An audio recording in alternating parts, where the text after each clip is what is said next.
ये पाकिस्तानी फौज के वो लेफ्टिनेंट कर्नल हैं जिन्होंने रिटायरमेंट के बाद मॉडलिंग और अदाकारी शुरू कर दी और फिर अपने भाई को अपना एक किडनी डोनेट करके उसकी जिंदगी बचा ली।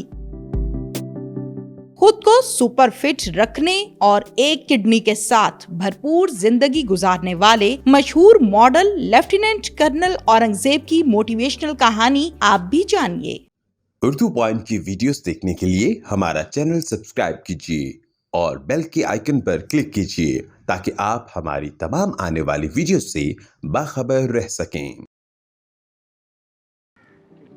अस्सलामुअलैकुम। उर्दू पॉइंट से मैं हूं आपकी मेज़बान तहमीना शेख।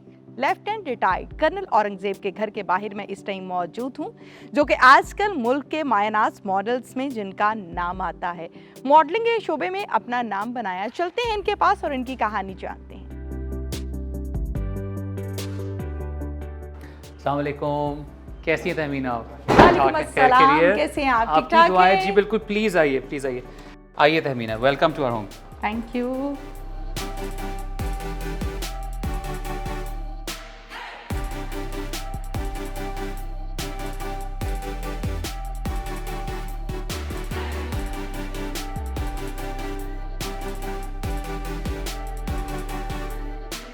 अच्छा, क्वेश्चंस का आगाज करते हैं। फर्स्ट क्वेश्चन जो आज के इंटरव्यू का है वो सबसे इम्पोर्टेंट है, वो ये है जनाब के फौज को छोड़ के मॉडलिंग ज्वाइनिंग की क्या वजह थी?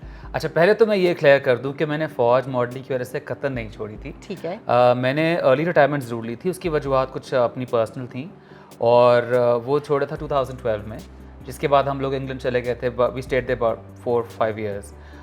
मॉडलिंग मैंने स्टार्ट की 2019 में, 7 साल के बाद, और वो भी ज्वाइन करने की जो एक मेन वजह थी वो दो थी। एक तो ये कि मेरे भाई का किडनी ट्रांसप्लांट हुआ था and I was the one who gifted him. जबरदस्त, भाई को दिया था? जी जबरदस्त जी। तो मेरे जहन में दो बातें थी कि एक तो ये कि मैं चाहता था कि यही अवेयरनेस मैं लोगों को भी पहुंचाऊं कि किडनी डोनेट करना इज़ फाइन, आप जिंदगियां बचा सकते हैं। और दूसरा ये मैं बिल्कुल नहीं कहूँगा कि जी यही एक वाहिद वजह थी। ऑब्वियसली मुझे खुद भी शौक़ था मीडिया में जाने का, और नॉर्मली रिटायरमेंट के बाद लोग 2-3 चीज़ें कर रहे होते हैं, तो ज़रा मॉडलिंग ज़रा डिफरेंट चीज़ थी। मैंने कहा ज़रा लश्कारे हम भी देख लें। सही है, बिल्कुल ठीक है। अच्छा, ये बताइए कर्नल औरंगजेब साहब कि जब हम बात करते हैं मॉडलिंग की, फिर जब हम बात करते हैं फ़ौज की, आर्मी की, तो टोटली डिफरेंट चीज़ें हैं दोनों की दोनों। ऑब्वियसली जब शादी हुई होगी तब आर्मी मैन थे आप, बॉय थे, आर्मी बॉय थे, फिर तो फिर उसके बाद मॉडलिंग की तरफ आए, तो वाइफ ने इजीली इजाज़त दी थी कि हाँ आप इधर से इधर आप आ जाएं, या कोई प्रॉब्लम्स आई थी? ऐसी वैसी प्रॉब्लम्स, बड़ी आला किस्म की प्रॉब्लम्स। उसने मुझे एक पॉइंट ऑफ टाइम पे कहा कि औरंगजेब देख लें, आप या आप मीडिया ज्वाइन कर लें या मुझे रख लें। तो फिर मसला ऑब्वियसली बड़ा हो गया, बड़ा मिन्नतें तरले मैंने की उसकी बेगम की, और बड़ा हमारी लंबी डिस्कशंस हुई। और बिकॉज पता है, अनफॉर्चुनेटली बात यह है कि हमारे माशरे में एक टिपिकल माइंडसेट है लोगों का कि जी मीडिया जो है वो ख़राब है, लोग जो जाते हैं वो ख़राब होते हैं और जो जाते हैं वो भी ख़राब हो जाते हैं। सो मेरी बेगम ने भी कहा भाई ऐ ते गया, ए हथों गया, ए नहीं बचना है, ए मैंने नहीं मिलना है बाद ए गया हुन। तो उसको मैंने फिर ये यकीन दिलाया कि मैं कहीं नहीं जा रहा, it's just work, it's a profession, और मेरा इंटरेस्ट है। सबसे बड़ी बात है कि मेरा इंटरेस्ट है। और वो वैसे भी ना, एक्चुअली मैं जब आर्मी में भी था तो 1-2 दफ़ा हुआ कि रैंडम लोगों ने आके मुझे कहा आप मॉडलिंग करते हैं या आप एक्टर हैं? तो मैंने कहा नहीं यार, मैं फौजी बंदा हूँ, कैसी बातें करो। तो मैंने कहा यार, जब मतलब लोग समझते थे, जब मैं नहीं था तो फिर ठीक है, करना चाहिए। यानी वो टच अंदर था, तो कहीं ना कहीं निकल आता था, लश्कारा था, कहीं निकल नहीं रहा था। अच्छा, मौका नहीं मिला। मौका नहीं मिल रहा था। सही। तो फिर इसलिए फिर फाइनली शी एग्रीड। और उसके बाद ना, जब भी मैं शूट से वापस आता था ना, मैं आके कहता, बड़े अच्छे लोग थे, पढ़े लिखे लोग थे, मर्द औरतें अलग-अलग बैठे हुए थे। तो अब वो जब भी मैं आता हूँ ना वापस, तो आके कहती है पढ़े लिखे लोग थे, मर्द औरतें अलग बैठे हुए थे। अम्मी नहीं नकलें उतारती है। अब ठीक है, सही है। अच्छा, ये बताइए, जब हम बात करते हैं डिसिप्लिन की, तो डिसिप्लिन की एग्जांपल हमेशा आर्मी से दी जाती है, अक्सर औकात दी जाती है। बहुत सी जगहों पर मैंने देखा है ऐसा कि हम कहते हैं कि कितने डिसिप्लिन लोग हैं, कितने वेल मैनर्ड लोग हैं। डिसिप्लिन वाली लाइफ, और फिर बात करें अगर हम कंपैरिजन करें, ऑब्वियसली आपने जैसे कि बताया कि जब आपने रिटायरमेंट ली तो फिर उसके 4-5 साल के बाद आपने मॉडलिंग के शोबे को ज्वाइन किया। 7 साल के बाद आपने, यानी अच्छा खासा गैप है। जी बिल्कुल। कहाँ डिसिप्लिन वाली लाइफ और कहाँ फिर हम बात करें मॉडलिंग की, तो इसमें जरा नज्म ज़ब्त कम होता है, डिसिप्लिन नहीं होता है ना, ऐसे ही है ना, मर्जी से सोना है और फिर ऑब्वियसली अगर शूट लेट नाइट है तो सुबह उठना भी दोपहर में, नून में, ऐसे ही है ना। बिल्कुल ऐसे। तो डिफरेंट नहीं लगता, मुश्किल नहीं लगता? देखिए, हर चीज़ डिफरेंट होगी तो इंटरेस्टिंग बनेगी। एक ही चीज़ चलती रहेगी तो मैं जैसे पहले आपको कह रहा था कि पानी भी खड़ा रहेगा तो बूंद आ जाएगा, तो वो ऑब्वियसली यहाँ पे वो एग्जांपल खैर उस तरह नहीं फिट बैठती, क्योंकि आर्मी से बेहतर प्रोफेशन नहीं है पाकिस्तान में, दुनिया में कहीं पे भी। और पाकिस्तान आर्मी से बेहतरीन, मैं इसलिए नहीं कह रहा कि मैं पाकिस्तान आर्मी में था, जेन्युइनली पाकिस्तान आर्मी से बेहतर आर्मी नहीं है, और आर्मी से बेहतर प्रोफेशन नहीं है कोई। जबरदस्त। तो वो तो उसमें तो मुझे कोई शक नहीं है, लेकिन जब आप 20 साल एक चीज़ करते रहते हैं तो फिर यू वांट चेंज, और तब्दीली तो हमेशा बहुत अच्छी होती है। ओके। अच्छा, आपने बात करते हुए बताया कि आपने जो है अपने भाई को किडनी जो है वो डोनेट किया, बहुत अच्छी बात है, गिफ्ट किया, ज़बरदस्त गिफ्ट किया। फैमिली की तरफ से प्रॉब्लम आई थी, नहीं देना, नहीं ये तुम रहने दो? मैं आपको बताऊं विदाउट एग्जैजरेशन, मेरी बेगम वाज इन फुल सपोर्ट। मेरी बेगम, मेरे सब भाई, मेरी बहन, मेरी भाभियां, हर किसी में ये लड़ाई हो रही थी कि कौन दे। मैं झूठ नहीं बोल रहा हूँ, वेरी नाइस, कसम खुदा की, कि हर कोई कह रहा था कि मेरी किडनी दें। तो अल्हम्दुलिल्लाह वो तो किसी की तरफ से नहीं था, हर कोई ये लड़ रहा था कि जी मैंने देना है। मेरे वो सबसे बड़े भाई, फिर सेकंड भाई, फिर सभी तैयार खड़े हैं, सब तैयार, और मौका आपको मिला कि अल्लाह। वो एक्चुअली हुआ ये कि मेरे सबसे बड़े भाई का 100% मैच था, लेकिन ये कि उनकी अपनी किडनी में इशू निकल आया, सेकंड भाई की में भी किडनी में इशू निकल आया। तो अल्हम्दुलिल्लाह आई गॉट द अपॉर्चुनिटी। और मैं भाई को तंग करता था ना, मुझे कहते कि नहीं मैं दूंगा, तो मैंने कहा मेरी बात सुने, मेरे अमेरिका का ट्रिप क्यों कैंसिल करा रहे हैं? क्योंकि ट्रांसप्लांट अमेरिका में हुआ था। सही। मैंने कहा मेरे अमेरिका का ट्रिप कैंसिल करा रहे हैं यार, मैंने अमेरिका जाना है। ज़बरदस्त। अच्छा, ये बताइए औरंगज़ेब साहब के, जब हम बात करते हैं फ़ौज की तो एक लंबी डिटेल होती है, एक्सपीरियंस होता है, मुख्तलिफ ऑपरेशंस होते हैं, मुख्तलिफ डिपार्टमेंट्स होते हैं। आपने किस शोबे में सर्व किया? मैं आर्मर्ड कोर से हूँ, जो कि टैंक रेजिमेंट थी, और 50 टन्स ऑफ आयरन और काली डांगरियाँ पहनते थे, उसका अपना लश्कारा था, अपना मज़ा था। तो अल्लाह का शुक्र है, I had a wonderful time in that. और उसके बाद आप जहाँ तक बात कर रही हैं ऑपरेशंस की, तो उसमें हाँ जी मैंने डिफरेंट जगहों पे सर्व किया है, अल्लाह का शुक्र है। सियाचिन भी किया है, वज़ीरिस्तान भी किया है। मैं अगर आपको एक शेयर करूँ तो हम एक जगह से दूसरी जगह पे मूव कर रहे थे, और हम जा रहे हैं, ब्लेजर चल रहा था, कोई विजिबिलिटी नहीं थी, बस हमने वो रोप्स बांधे हुए थे। वहाँ पे कुछ जगह होती है जहाँ पे क्रेविसेस होते हैं। सो नाउ क्रेविस जो होता है वो ज़मीन में कट होता है, जो ज़मीन की कोर तक जाता है, तो वो इतना डीप होता है। तो हम तो इसलिए जब आप उन जगहों से घूमें तो फिर आप रोप आपस में बांध लेते हैं। सो रोप्स बांधी हुई थी, और अब मैं सर नीचे फेंका हुआ है, चल रहे हैं, बुरे हाल थे। Obviously it was very tiring, और काफ़ी ट्राइंग कंडीशंस थी। तो मैं चल रहा हूँ और सडनली मुझे फील हुआ कि ये ज़मीन खुल रही है ना, ये क्या हो रहा है, यूं वो, और ब्रुफ नीचे। सो मेरे से आगे एक ऑफिसर था और मेरे पीछे था, हम तीनों वी फेल डाउन। और 3 लोग और वहाँ पे एक SOP होती है कि जैसे कोई क्रेविस में गिरे तो वो फ़ौरन बिल्कुल जो फ्रंट वाले और बैक वाले होते हैं वो अपने आप को काट लेते हैं बर्फ़ के अंदर। तो वो उन्होंने अपने आप को नीचे बिठा लिया, बाकी भी सारे। तो हम हैंग कर रहे थे क्योंकि बहुत ज़्यादा वो थी, गहराई थी। वो तो था, लिटरली क्रेविस होती है, वो ज़मीन के कोर तक जाता है। ठीक है, कि जो उसके अंदर गया तो फिर गया, फिर वो बचता नहीं, लेकिन उनकी रस्सियाँ बंधी हुई थी। तो वो, लेकिन जो थे ना 5 मिनट तो ज़्यादा कह रहा हूँ, आई थिंक 2-3 मिनट ही होंगे जिसमें हम हैंग नहीं किया होगा। बस वो लग रहा था कि बस, क्योंकि नीचे कुछ नजर नहीं आ रहा था। खाइयाँ बिल्कुल सही। तो वापस निकलते हुए कितनी देर लगी?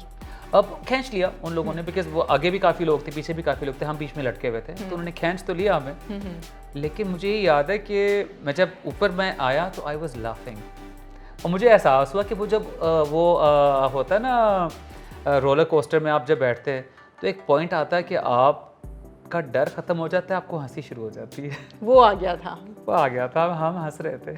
अच्छा, ये बताइए, मॉडलिंग की हम जब बात करते हैं, कहते हैं कि मॉडलिंग में अपना नाम बनाना बहुत मुश्किल है, क्योंकि आजकल कंपटीशन बहुत ज़्यादा है। बिल्कुल। एक दौर ऐसा था कि बहुत कम कम मॉडल्स बॉयज में या गर्ल्स में नजर आते थे। अब जब हम मॉडल्स की बात बहुत करते ज़्यादा, हैं, एक बिल्कुल। लंबी लिस्ट है, जी, सर फहरिस्त, बहुत सी ऐसे। फहरिस्त लंबी सी नजर बिल्कुल आती है, ऐसे लेकिन ही। आपका नाम सर फहरिस्त नजर आता है। कैसे नाम बनाया? मुश्किल नहीं लगा? स्टार्टिंग में एक्शन, स्माइल और बड़ा मुश्किल सा काम है। नहीं, thank you so much for saying that, means a lot to me. असल में उसकी वजह ये है कि 40 साल के बाद मॉडल्स या एक्टर्स कम हो जाते हैं, क्योंकि हमारा अगेन कॉन्सेप्ट समहाउ हमारे जो, और मैं एक्चुअली ये भी मैं हमेशा टैबूज़ की बात करता हूँ कि हमारे माइंडसेट हैं और ये इनको बदलने की बड़ी ज़रूरत है कि इनको बदलें आप। ये नहीं है ऐसे। हमारे माशरे में होता है कि 40 साल क्रॉस किया, लो जी उनकी ज़िंदगी मुक गई, उनकी करना, बच्चों के लिए ज़िंदा रहो, बीवी के लिए ज़िंदा रहो, उनके लिए ज़िंदा रहो, अपने लिए कब ज़िंदा रहेंगे? बिल्कुल तो सही। 40 ईयर्स के बाद ना नॉर्मली लोग अपने आप को छोड़ देते हैं, जिम भी नहीं जाना, बस खाओ पियो जो मर्जी करो, बस बैठो तोंदे निकालो। तो वो इसलिए फिर मीडिया, और मीडिया में भी इसी तरह है कि आहिस्ता आहिस्ता वो लोग कम होना शुरू हो जाते हैं। तो वो क्योंकि 40 to 50 के ब्रैकेट में ज़रा लोग कम थे, तो शायद मुझे मौका इसलिए ज़रा मिल गया। चल मॉडलिंग पड़ा। के साथ साथ ड्रामास में भी काम हो रहा है। कौन कौन से ड्रामास में काम कर चुके हैं? मेरा एक्चुअली स्टार्ट ड्रामे से ही किया था, ये दिल मेरा। उसमें छोटा सा एक पार्ट किया था एक बड़े जालिम चाचा का। और वैसे मेरी बीवी हमेशा मुझे कहती है कि आप ना नेगेटिव रोल में बड़े अच्छे आएंगे। उसने कोई ऐसी कोई दुआ दी है, हर नेगेटिव रोल मुझे मिलता है और अच्छा परफॉर्म होता है। और परफॉर्म बड़ा अच्छा होता है। पता नहीं मैं इसको कहता हूँ, पता नहीं मेरे मुंह पे क्यों लिखा हुआ है कि मैं कोई बुरा इंसान हूँ।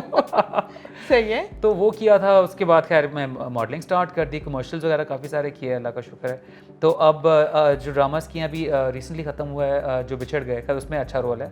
आई am playing myself, colonel Aurangzeb के नाम से ही मैंने परफॉर्म किया। जो रियलिटी है, जो हाँ जी है, लेकिन वो 71 की वॉर के ऊपर था। अच्छा ये बताइए कि आपने जैसे कि बताया कि नेगेटिव चाचा का मेरा उसमें कैरेक्टर था और बड़ा अच्छा परफॉर्म हुआ। एक डायलॉग डिलीवर करके दिखाएं, क्या किया था उसमें? सालिम चाचा वाला। हाँ। अच्छा, उसमें ये था कि वो बच्चा जो है ना मेरे से लैपटॉप मांगता है, तो मैं कहता हूँ, और तुम्हें लैपटॉप देखा है कभी ज़िंदगी में? तुम्हारा ख्याल है मैं दरख्तों से पत्तों की जगह पैसे उतारता हूँ? लैपटॉप चाहिए इसको। और फिर एक जगह से जहाँ पे मैंने इसको झंझोड़ना है ना, तो उसको मैंने यूँ झंझोड़ा ऐसे ना, तो उसको बेल्ट थी हाथ में, ये क्या, तो उसको लगी ना, मेरा बच्चा चाहती है। जितना छोटा सा बड़ा क्यूट सा बच्चा था वो। सो बट या, बल्कि अभी एक आपको जो मैं जिक्र कर रहा था, एक प्रोजेक्ट अभी 14 अगस्त को आना है, उसमें भी मेरा नेगेटिव रोल है। उसमें भी? अच्छा, माथे पे लिखा जा चुका है कि ये एक नेगेटिव इंसान है। ठीक है। अच्छा ये बताइए, ख़वातीन से जब हम बात करते हैं, फीमेल से, तो उनसे उनकी एज नहीं पूछनी चाहिए, जी। और जब हम जेंट्स की बात करते हैं, मेल्स की बात करते हैं, तो उनसे उनकी पॉकेट नहीं पूछनी चाहिए। नहीं, मैं आपको एज बता देता हूँ, पॉकेट ना पूछें। कितना पैसा कमा लेते हैं मॉडलिंग से? लोगों में ये कॉन्सेप्ट है कि शायद टीवी पे आ गए हैं, मॉडलिंग में आ गए हैं, एक्टिंग में आ गए, तो बहुत पैसा है। आप कितना कमा लेते हैं? नहीं पता, मैं आपको बताऊं कि मॉडलिंग में पैसा ज़्यादा है। कम टाइम में, जिस तरह अगर मैं एक दिन में जितना कमाता हूं मॉडलिंग में, वो शायद मेरा पूरा महीने का एक्टिंग का उसमें हो जाए। लेकिन एक्सपोजर फ़र्क है कि जो मॉडलिंग का एक्सपोजर है, उसको अगर आप कंपेयर करें एक्टिंग के एक्सपोजर से, तो एक्टिंग का एक्सपोजर बहुत ज़्यादा है कि चैनल्स पे वो लग रहा होता है, फिर उसके बाद वो यूट्यूब पे आ जाता है, तो लोग बहुत ज़्यादा देखते हैं। मॉडलिंग का जो किया प्रोजेक्ट, वो आया हफ्ता 2 हफ्ते आया, बिलबोर्ड्स पे आया, या टीवी पे आया, या डिजिटल पे आया, तो ख़त्म हो जाएगा। People will forget about it. Drama जो है वो अब भी आप सोचें कि मैं भी इंग्लैंड गया हुआ था, वहाँ मैं किसी जगह गया, तो एक बंदा मेरे पास आके कहता है, अस्सलाम वालेकुम, आप औरंगज़ेब हैं? मैंने कहा जी। आप वो जालिम चाचा बने थे? मैंने कहा जी मैं ही हूँ, उल्लू का बेटा जो जालिम चाचा बना था। जी मैं ही हूँ वो। फिर वो एक और मैंने वो चिंटू की मम्मी किया था। फिर वो एक बंदा मेरे पास आके मुझे कहता है, वो आप चिंटू की मामा वाले हैं ना आप? मैंने कहा जी जी बिल्कुल भाई। तो ड्रामाज लोगों को जहन में रहते हैं, बिल्कुल स्टोरी याद रह जाती है, क्योंकि एक स्टोरी होती है आप, और लोग उसके साथ अपने आप को रिलेट कर लेते हैं, अपने आसपास के मुख्तलिफ कैरेक्टर्स को रिलेट कर लेते हैं, तो वो जहन में रह जाता है उनका। तो इसलिए एक्सपोजर जो है ना, उसका बहुत फ़र्क है। तो इसलिए एट पार अगर आप करें तो पैसा ज़्यादा जो है वो मॉडलिंग में। अच्छा ये बताइए मुझे कि मॉडलिंग से, एक्टिंग से घर जो है वो डिस्टर्ब नहीं होता, मुतासिर नहीं होता? घर वाले नहीं कहते क्या, मतलब कोई डिसिप्लिन नहीं है तुम्हारा, जब दिल किया काम शुरू होता है ऐसा? वो पहले भी मैं ऐसे ही था। अच्छा। कोई नहीं फ़र्क पड़ा। पहले भी अब फर्क ऐप आ गया कि वो देख लेंदे ने मैनू अच्छा पहले नजर नहीं आते पहले नजर नहीं आता था ना कि पता नहीं कहाँ गया, पता होता है कि मैं कहाँ गया हुआ हूँ। वो बल्कि स्पेशली जो मेरी बेगम का पूछ रही थी वो पहले बिल्कुल उस फेवर में नहीं थी। तो हम एक दिन जा रहे थे इस पे MM आलम से आगे ना, तो वहाँ पे इलेक्ट्रॉनिक बिल बोर्ड्स हैं। तो बिल्कुल एकदम से मेरी बेगम ने चीख मारी औरंगजेब, मैंने कहा अरे मुझे क्या हुआ? हाँ वो आप बिलबोर्ड पे। So she saw me for the first time billboard के ऊपर ना, वो डिजिटल था सारा, तो उस पे पूरे पे वो मैं आ रहा था। तो शी वाज सो एक्साइटेड, उसने गाड़ी रुकवाई साइड पे, उसने मेरी फिर वीडियोस बनाई और साथ मुझे खड़ा करके पिक्चर्स ली। और कितना अच्छा लगता है ना। हाँ I felt good, my whole family they felt very good, तो अच्छा लगा। तो आई थिंक वो था, that was a turning point when she started realising कि नहीं मैं अच्छा काम कर रहा हूँ, मैं वाकई काम कर रहा हूँ और मैं मतलब जाके 2 नंबरियाँ नहीं कर रहा हूँ। उसको मेरे ख्याल ज़्यादा फिक्र ये थी कि यार जाके ना कोई कोई गोल खिलाएगा है। ठीक है। एज क्या है? हाँ जी, मैं जी इंशाल्लाह 3 सितंबर को आई एम टर्निंग 50। माशाल्लाह माशाल्लाह। कैसे रखा हुआ है अपने आप को फिट? बस जी जिम, रेगुलर कोई रिंकल नजर नहीं आ रहा, कोई कमर में झुकाव नजर नहीं आ रहा। जिम अल्लाह का शुक्र है, बाकी ये है कि टेंशनें दूसरों को देनी है, खुद नहीं लेनी। सही, जबरदस्त। तो लेकिन हाँ जिम बड़ा इंपॉर्टेंट है, वर्कआउट रेगुलर। मैं जब ट्रांसप्लांट हुआ उसके 3rd मंथ से मैंने जिम स्टार्ट कर दिया था फिर से, तो अल्लाह का शुक्र है वो रेगुलरली कर रहा हूँ। मीठे को कंट्रोल नहीं कर सकता, वो कभी मेरी ज़िंदगी में हो जाए ना, मेरी ज़िंदगी संवर जाए। Okay, thank you very much. Most welcome Tahmina, it's always a pleasure. आपको मिल के बड़ा अच्छा हमेशा लगता है। आप you're a very natural anchor और आप इतना कंफर्टेबल हर किसी को कर देती हैं कि वैसे खुद ब खुद बंदा ना बातें खुद ब खुद करना शुरू, बहुत सी बातें जो बंदा ने नहीं भी कह रही होती कि नहीं ये नहीं करना चाहिए, वो भी बंदा कह देता है। Okay, thank you very much. Thank you. इसके साथ ही नाज़रीन अपनी मेज़बान तहमीना शेख को इजाज़त दीजिए। अल्लाह हाफिज़।